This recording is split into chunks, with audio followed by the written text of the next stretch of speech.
Attention! The king approaches.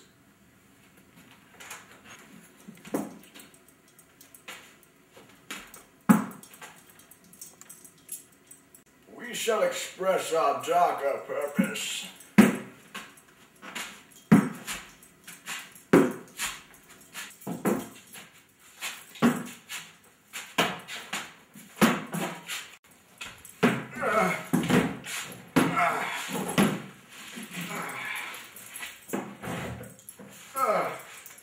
Give me the map there. Ah,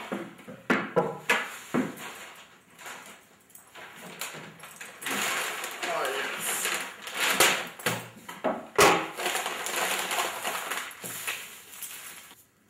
Know that we have divided in three our kingdom, and 'tis our fast intent to shake all cares and business from our age, conferring them on younger stripes, while we, unburdened, crawl toward death.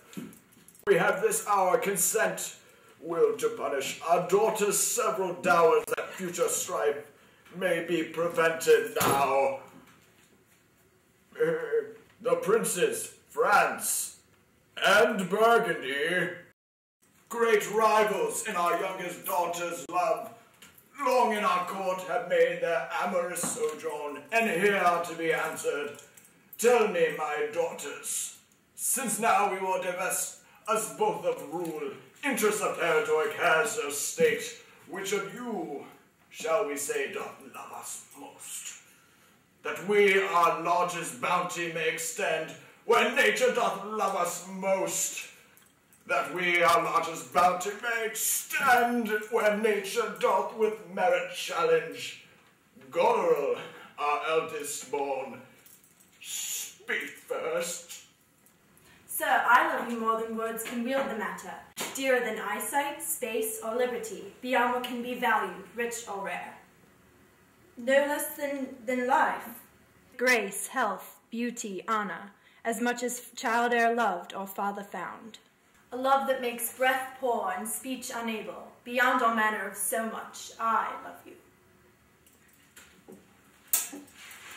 Of all these bounds, even from this line to this, with shadowy forests and champaign rich with plenteous rivers and wide-skirted meads, we make thee, lady.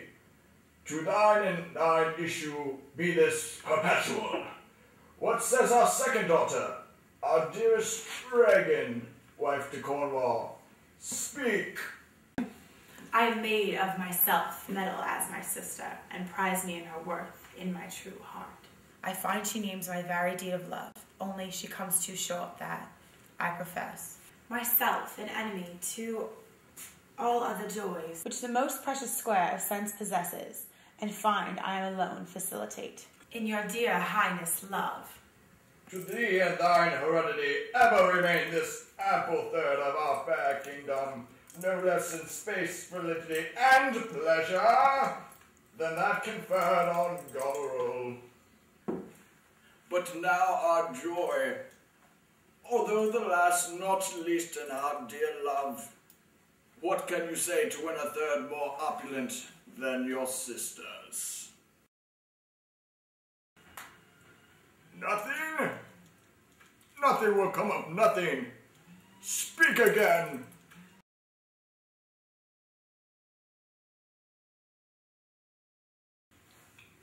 How, Cordelia?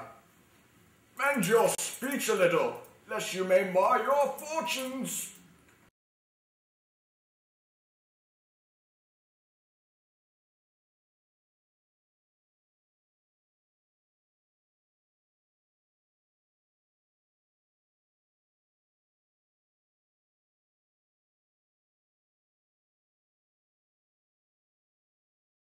But goes thy heart with this?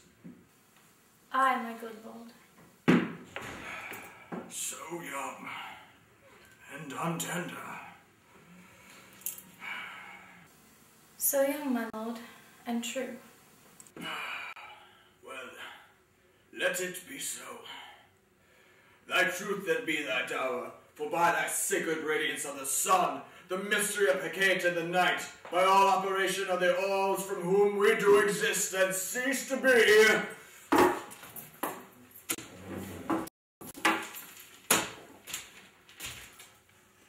Here I disclaim all my paternal care and property of blood, and as a stranger to my heart and me, hold thee from this forever.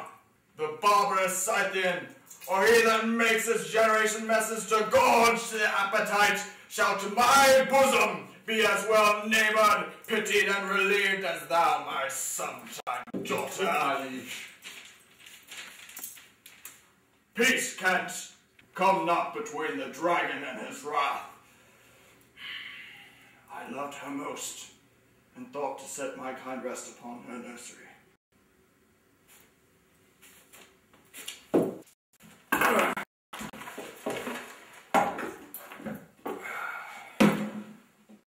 Hence, and avoid my sight.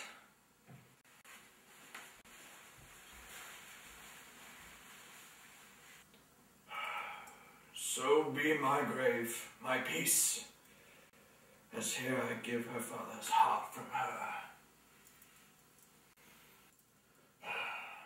With my 2 daughters' dowers digest the third, that pride which she calls plainness, marry her.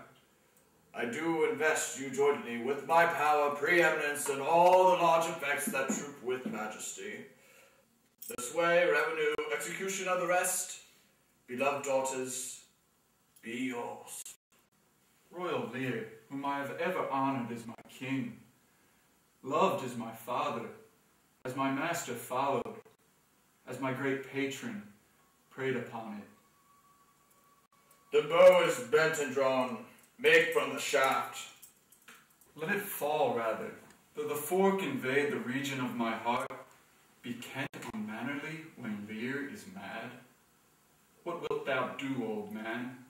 Thinkest thou that duty shall have dread to speak when power to flattery bows? To plainness honour's bound when majesty stoops to folly. Reverse thy doom, and in thy best consideration, check this hideous rashness. Answer, my life, my judgment. Thy youngest daughter does not love thee least, nor those empty-hearted whose low sound reverbs soundlessly. Kent, on thy life, no more! No more! My life I never held but as a pawn, to wage against thy enemies, nor fear of losing it. Thy safety is thy only motive. Out of my sight! See better, Lear, and let me still remain the true blank of thine eye.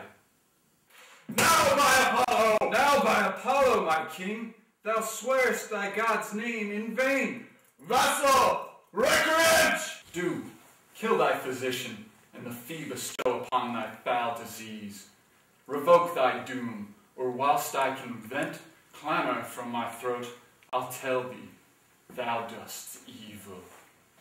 5 days we do allot thee for provision to shield thee from disasters of the world, and on the 6th to return the hated back upon our kingdom.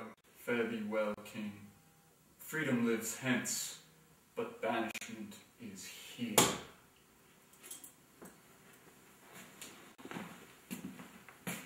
The gods to their dear shelter takest thee, maid, that justly thinkest, and most rightly said.